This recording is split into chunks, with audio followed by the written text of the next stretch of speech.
This is an easy guide on how to install mods for Marvel Spider-Man 2. We'll be going everything you need to know in order to get set up with the mod manager so that you can go ahead and install your custom suits and other various add-ons. It is super simple to set up, so you'll be adding custom suits, the ability to fly, and a lot of other cool add-ons in just a few minutes. We'll be using a mod manager called Overstrike, and this is a simple mod manager that's going to allow you to use these .stage and .modular mods. And yes, you will need some type of mod manager if you plan on modding Marvel Spider-Man 2. The one we'll be using today seems to be the easiest one that's out right now, but as more mod managers come out, I'll be sure to cover those as well. So first things first, we'll head over to Nexus Mods. I'll leave the links down in the description, and we're going to download the Overstrike mod manager. So we'll go down to the Files button and then click this manual download. Now you will need an account on Nexus Mods in order to download mods, but it is free $99 to get started. And if you're not paying for Nexus Premium,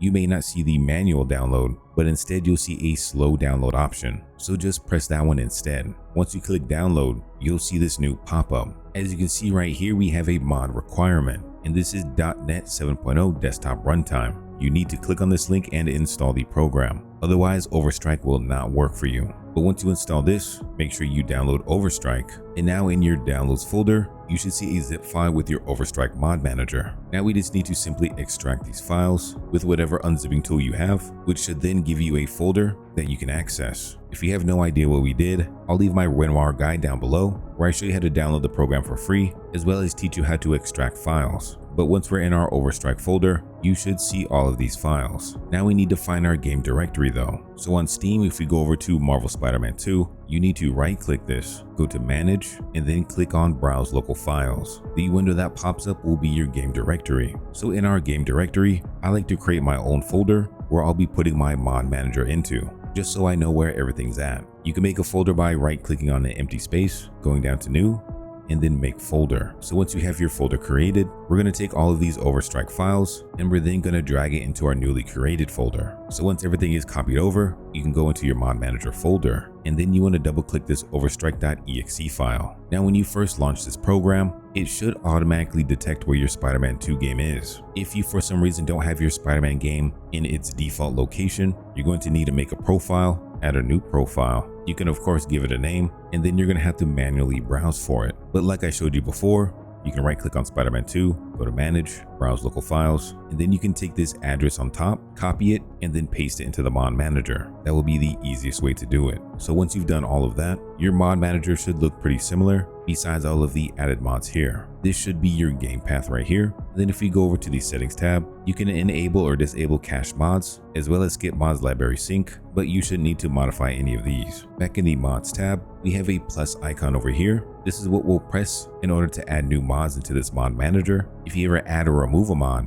you can press this refresh button, which will do a quick scan of your mods again and refresh the list that you see here. And then at the bottom of the mod manager, you'll see the install mods button. So every time you add a mod or disable a mod, you need to click this install button in order for everything to take effect. So now that we have the basics, you just need to browse Nexus Mods to find a mod that you want to install. We'll go ahead and install this John Face mod. So again, we'll go into Files, we'll hit this manual download, and then our download should complete. We'll again need to extract our new mod, and then once it's extracted, we can go over to the mod manager, click on this plus icon. We'll need to navigate to where we extracted our mod, and then once you find it, you're going to click on that .stage or .modular file. Once it's highlighted, all you need to do is press the open button, and then you should see that your mod has been installed. But remember, every time you install a mod, you need to go down and press this install mods button, which will start to install all the mods you have, or at least all the mods that you have enabled. So if at any time you don't want the mod, you simply just need to press this checkbox to disable it nice and easy. Now you should be able to run your game